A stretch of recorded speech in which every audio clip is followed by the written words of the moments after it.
Hello, everybody. Andy Goldberg here. Welcome to the Founders Chair podcast. It's my absolute pleasure to welcome onto the show today Morland McDermott from Capital Service Solutions.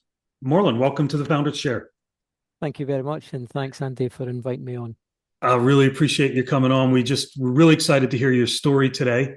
Can we just start off, Morland? Tell us a little bit about you personally, where you're from, family, hobbies, etc. Yeah, basically, I'm born in Edinburgh. 50. I'll be 57 next month. And always been in the soft services industry. My mother and father had a small cleaning business, which I inherited when I left school. And yeah, I've ran a number of different businesses and then worked for some large players within the marketplace as well. So you've been in the corporate world as well as the Yes, normal and business world. yes, when I was with ISS, I was their one of their leads in Scotland. When I joined them again over in Ireland, I became their general manager for all the cleaning division around Southern Ireland. So there's about 26, 27 million, 1,700 staff. Um, and I had a fantastic team. And I've always found that if you have a really good team working with you, it doesn't matter what position you're in, it makes it a lot easier. So whether you're the coal face delivering it, if you've got good managers looking after you, makes your job a lot easier. If you're managing a large team and you've got good people working with you, it makes the day a lot smoother. Yeah, and that's a common theme that comes out in a lot of these interviews, and I want to talk to you more about that in a little bit. It's not always easy creating that team, though, is it? I mean, I think that's the challenge. Like, if it was, it's easy to say, let's just surround ourselves with great people, but we got to go find them, we got to attract them to get them to come want to work for us, and then we got to keep them. Absolutely. I think there's that. And also, you need to do an awful lot of analysis of your own abilities, management style, and so on if you're getting people leaving you, why is that? Yeah. Is it just they're the wrong fit, or are you not helping or contributing towards them being a good fit to your business? So there is that as well. Tell us a little about how you came to the decision to go into business for yourself. What gave you the Well, confidence to do it? it was quite a strange one actually because the business that I had, which was more clean services, which was very much a small regional family-owned business, I sold that to Capital. So the business originally was called Capital Cleaning Service, and I sold that to the two owners back in 1992. And when you buy or sell a business, to me, it's very much like buying and selling a house. You remain good friend, or you basically try to put a good offer in there. You make Hmm. the house presentable. You can start off being good friends, but even after you sell, it can develop into something else. Um, I found that when myself and the two directors at Capital, I think we were on the same moral compass as well, and business ethics and so on. So we actually remained very good friends. And I went on to work with ISS and so on. Back in 2014, I was working again for a large international organization, and I wasn't enjoying it. And I was approached by the two directors of Capital who said, we are looking to retire and we're wanting to make a business market ready. Could you come in and just help us for a couple of days and do some due diligence in the business? And I basically did that. I worked with them, had a look at the contracts, had a look at the makeup and that. And I actually thought, wait a minute, this is small enough for me to actually go back to the bank and say, "Hey, could I have a loan and put in an offer for the business?" and I could really start to put into practice some of the things I've been learning Hmm. from the other organizations that we're attached to. And as soon as I approached the two directors, I said, actually, I'd like to maybe pull away from this. I'd like to put my hat in the ring. And they went, ha, that's what we wanted. We're not interested. If you're interested, we'll do a business. We know what you're like. We'll do that business deal together, and we'll make this work for both parties. And that was fantastic because then we had, and they had an offer on the table, and everything went well from there. So when the business Yeah. started, it was only 250,000 turnover, 40 odd staff. With that kind of level, you could very quickly look at, right, what do I need to put in here? What's the learnings that I can develop and grow the business? And we have been on that growth trajectory over the last 10 years. So tell us about the company now. Where are you at now, and where do you operate, and how, who are your customers? Who are your ideal customers? Yeah, so we're now we are still considered in our industry as an SME. We're just under 3 million turnover. We have 180 plus staff directly employed by us. We cover the UK. So our furthest away office that we look after is in Brighton, which was down there at the beginning of the year, checking on the standards and the delivery of our service partner there and making sure everything was okay. So we cover the UK. The biggest thing that we really recognised is Capital was started in October 1978. By last year, we were doing so many other soft service parts of the business. Clients were asking us, we're moving out, can you do a bit of a deal up here? Can you look at repainting our offices, joinery work and so on? So we've been doing all these different services. And I thought, this is becoming harder to be representing and offering these services as Capital Cleaning Service. And it was a partnership as well. So we were encouraged to go limited and encouraged to change the name to look at keeping that capital Mm. focus so we could keep the heritage, but it's now called Capital Service Solutions Group with the view that there is other services there that we can offer our client base. And our ideal clients range from single office occupants. Our kind of one of our little tags is services tailored to your needs. So if someone is interested in one service line, it's one office that they have, and that's fine and that's great. And we appreciate it, and we would look at doing the best that we can with that client. What I love is when a client basically says, you know what, you're doing a great job here. Can you have a look? And we actually had one last year.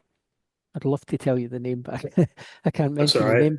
But we started in one of their little offices, and they said, listen, can you after only 2 months. And the fact that we got the office was actually they saw our cleaners working somewhere else.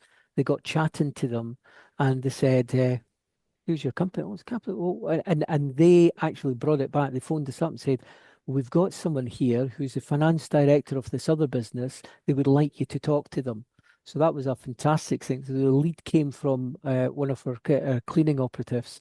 Um, that ended up from one office, ending up to 3 or 4 offices, including their headquarters that we're cleaning. We're now looking at a national deal with them and a variety of offerings. And another customer, we are looking after 26 plus offices around the UK for them. There's another couple opening. I think one's opening in Reading this week, and we have a second opening of 2 offices that they have in Basingstoke, opening on the 17th of March. So, whether it's a national player, the kind of industries, again, there's such a variety. We have people working in very heavy environments like carbon, producing Mm. carbon and so on, so very dirty environment. Industrial, we'll look after that and provide to clean rooms. We have a few pharmaceutical well-known players in the industry where we look after all their work in Scotland. In fact, we had a lovely comment coming back from their European lead who says their equivalent facility in Switzerland is not clean to the same standard. And it wasn't just the standard, and they have clean room facilities at a very high spec, but it was the attitude of the service providers, and Mm. they had really engaged. And that's because the clients had engaged. What I found is we have tried to develop clients that are on the same path and trajectory as we want to go. So that's been a real learning curve, and we've had to walk away from individuals that have a different outlook. I mean, if they're looking, this industry at 75 billion is massive. If you're looking for cheap and cheerful, there is individuals that can follow that. If you're looking for a quality, a robust service, that basically is looking for that added value, then we can offer that. And Yeah. there's plenty other companies that do the same as well. What's dawning on me is that, the beauty of the industry that you're in is that it's such a wide target market, isn't it? Like Hmm. everybody needs what you do. And you might need to tailor those services accordingly, but everybody's going to need some variation of what you offer. Absolutely. In fact, we're literally just in the process of trying to, well, we're just redoing our website. And before coming on this call, we're looking at some of the questions, and that was a very subject that come up. How can you be, you know, one one shoe fits all type thing when everybody's expectations and their needs are totally different. We go into some areas where they're saying we don't want you to look after, a person's desk and that, because we try to encourage our individuals to keep their own space clean, and do other things. So every place that we go into just has a different expectation, and it's just trying to marry that expectation and delivery. And I've got a real, very good head of sales, Brian Byers, who's joined us from a really good heritage, and he's bought into that exactly same thing, is really trying to understand what the client wants and then giving the Yeah. solution for that. Okay. I mean, I might have some ideas for you. We can talk about it on that next uh, Zoom call, but especially when it comes to the website. So, Absolutely. because we can't be everything to everybody, Absolutely. but we can be lots of different things as long as the message is clear to the right audience. And it's how do you Absolutely. how do you get that message across to an audience without distraction from saying, "Oh, we also do this, we also do this, we also do this." Yeah, absolutely. I think the biggest thing is, for me, is not to be frightened to say, try us, see what we're like. Can we deliver on this aspect? If we can deliver on that aspect, that's so much better than a sales pitch. Because if they're seeing that delivery expectation and it matches a profile, then that gives you clarity to see whether this is a service partner that can offer other Yeah. options. Yeah. So we're not necessarily looking to replace the incumbent supplier No, completely. We no. just give us a shot, let us show you what we can do to see if it's the right fit. Yeah, And yeah. then you get your claws in and get and build a stronger relationship and But yeah, build yeah. greater trust. And I've got a good example of that. There is, we also, one of our divisions, we look after Premier Hotels, some lovely clients, ones that we've spoken about before, Cheval Group, who five-star hotel group. And we offer a complimentary service. So they have their own staff. They also have some agency workers that give them a support there, and they have ourselves. And our staff are trained to the same level of their staff. Our expectations is so basically you can't tell. whether it's a capital employee or whether it's a Chafal member of group, the sign-off procedure that we have for the training is very good to the level and expectations that Yeah. we're delivering it for the client and for their end user. We actually had another one of the premier hotels in Scotland has come to us, and that's the conversation they had. They started, we're not interested in you looking at our our um, front office staff or anything like that. That we've got that in hand, and that's not going to be an option. That's fine, great, no problem. But this is an area that we have, and we know you from the industry. We know that you can look after that. More than happy with that. Yeah. And if we can give that answer, and if it fits in with what their overall um, offering is to their end user, and we can be part of that, great, no Yeah. problem. Let's get back onto a little bit about your entrepreneurial journey now, Marlon. So, what would you say has been your biggest learning as a business owner to date? Um, well, it's actually only in the last couple of years, the last year or so. Don't employ people to basically say what they think you want to hear, and as a business owner of basically uh, blowing my ego up. I need to have people around me who are better than me in the various functions. My head of finance is a very well qualified chartered accountant. You know, I need him to tell me about the financial figures and for him to understand um, the same journey that we're going, and for me to take the advice from him Yeah. and be clear on that.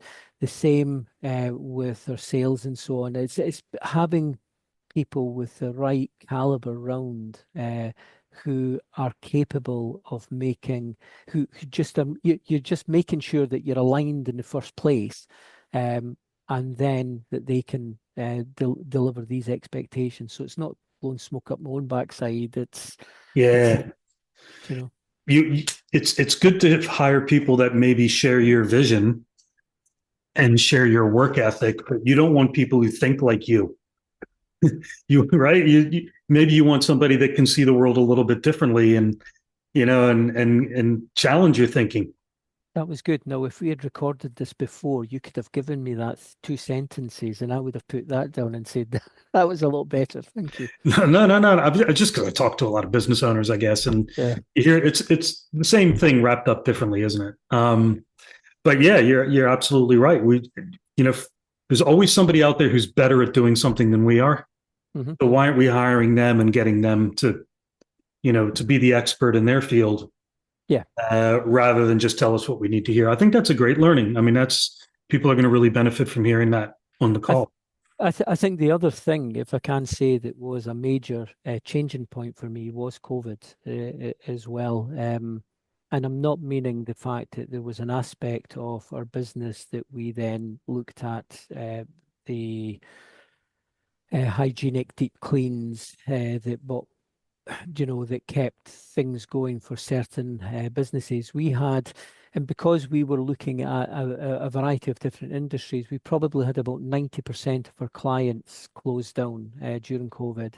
There was a good 10% logistics companies, NHS and others who were carrying on, and only about 10% of the workforce were carrying on at the time. Um, I remember there was a lot of chat in Parliament as well of trying to look at frontline workers, not just the NHS and so on, and like looking at cleaners, security, and different ones, and saying, really, do we value them? Because these are the ones that are keeping things going at the moment. Mm. And I remember having a bit of a moment where I was thinking, how, I'm still paying my cleaners um, on the minimum wage here. There were some contracts that weren't on the minimum wage, a little bit more, and that's the client had really said this is what we're looking at. But for the general staffing, they were on the minimum wage, and I thought this is wrong. I need to look at this again. And I remember contacting the Real Living Wage, and I said, listen, I would love to be a Real Living Wage employer. How do I go about this? And they were really good. They said, well, first of all, the fact that you want to, that's your first step. You've taken that, that's great. And they gave me a couple of very distinctive steps to take.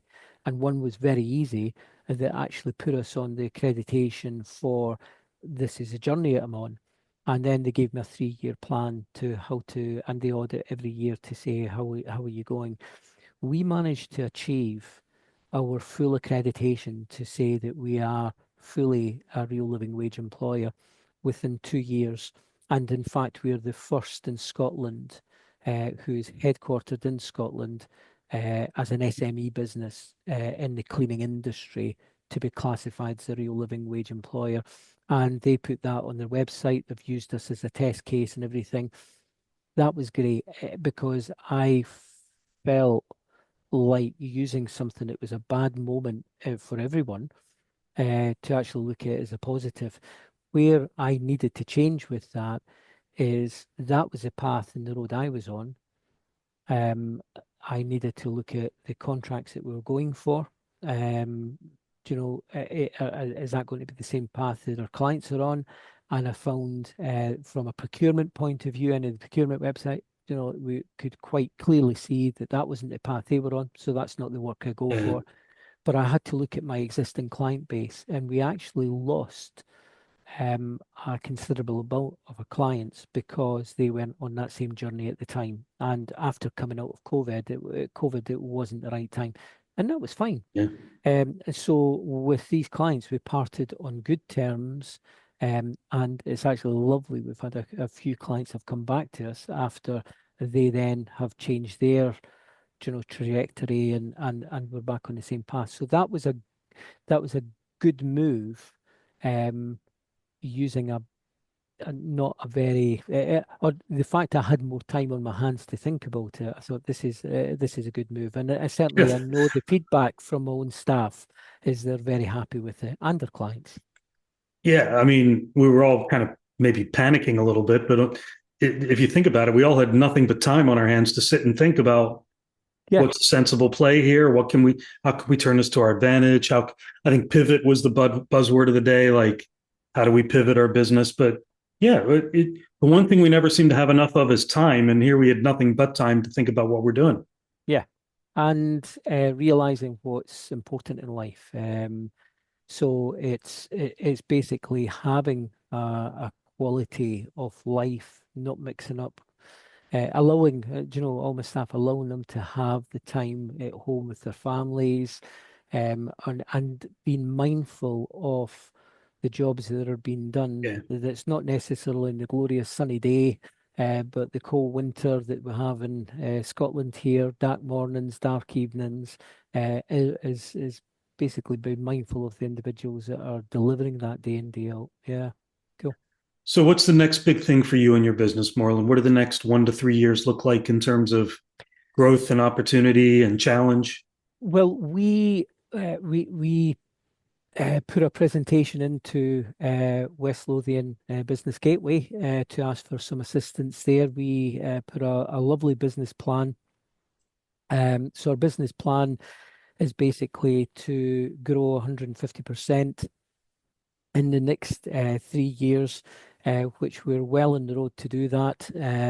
And one of the things that we've taken on a new HR person full time, putting them through their uni courses to make sure that we will have a fully trained HR director at the end of it. So we're on a path there, right? And that was an area that we outsource. So we're looking to bring that as an in-house delivery option. We have exciting news that in the next month we'll be starting a new head of operations. someone who I worked with more than 10, 15 years ago. And again, I know someone who is she's very capable in her own skin, and we're on the same path, and yeah, so I'm delighted we're going to have a Right. new head of operations. And again, it's going back to that. What do I need to? I need to align people around me who have the same outlook in life. Yeah. So that's good. And we are looking to build on our existing client base.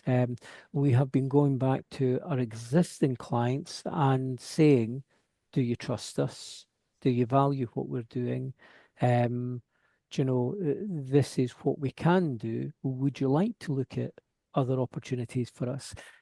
So low-lying fruit very quickly, we're finding that there is a benefit there, and clients are saying, we didn't realize you could cover this, you could do that. So that's been very good. And it's lovely. It, we're a little bit different. It used to be myself beating the drum and saying things, and I'm finding that we're getting traction on LinkedIn, other social media platforms. Um, and there was a lovely conversation that I had with one client who we service a couple of their offices. And I remember going into my sales pitch and saying, we're doing this, we're doing that. And I said, do you know all this? And the client said, oh, no, I'm aware of that. And I went, right, how are you aware of on LinkedIn? See what you're doing. I went, you don't follow me. And he went, yeah, no, I don't follow you. And that was a wake up call for me as I'm going, here's this is how many people follow me. This is how many people are following the website. So that's my audience. Your audience is a lot more than that. There's a lot of people who are sitting, looking at things, Yeah. and what you're saying is making a decision factor of something that might be 6 months, a year down the road. So that was a big wake up call for me to recognize that my audience isn't just my existing clients. I know that's probably an old thing for you to recognize, but yeah, that was good for me. No, it's a good wake up call, and a lot of people will need that wake up call for sure. What advice would you have? And this is our final question. You'll be pleased to know. What advice would you have for business owners or would be business owners who are just starting out on their own or who are just thinking about going out on their own? Um, Give me a call. First of all, honestly, I have a number of individuals who will come to me. So first, talk to other business owners. Do not be frightened to approach someone and ask them for advice, or what kind of problems. Um, I think try to surround yourself with individuals who have better capabilities than yourself. So if you say this is, if you're selling a product, it's fine. You're really looking, well, I need to have a quality control person here, and I need to have all these other aspects. But I think definitely just look at maybe an angle that you feel. If it is sales, that's what you concentrate. Someone else, get them for the finance, get them from the operational aspect, get someone from the health and safety aspect, and trying to align with them um, is the best thing. But ask for advice. No one is, you shouldn't be frightened to ask for advice. Yeah, people will have suffered the same pain that you're about to suffer. Mm, They can maybe help you prevent it. yeah, and goalposts change all the time. We're all going to Yeah. my industry. There's a heavy percentage that are part-time. April the 1st, the minimum real living wage is going up. So you've got 5% if it's a real living wage is going up, but you've got the national insurance hitting another 4.5% increase, and the threshold decreasing from 9,000 to 5,000, which basically means that businesses are going to be hit with a lot more. Um, is basically understand. So that's the other thing I would say. Keep abreast of changes that are happening, and look at is there a plan there? If you're a small entity, then your business gateways and your, or the Chamber of Commerce's as well, really good to share some good business practice with individuals like yourself as well. Great advice. Well, Marlon, thanks very much for being on the show today. It's been a real pleasure speaking with you. No problem. Thank you very much. And thanks to all our listeners, as always. This has been the Founders Chair podcast. I've been Andy Goldberg, and I've been speaking with Marlon McDermott from Capital Service Solutions Group. Thanks once again, Marlon. Thank you. Really and we'll see you all again real soon. Take care.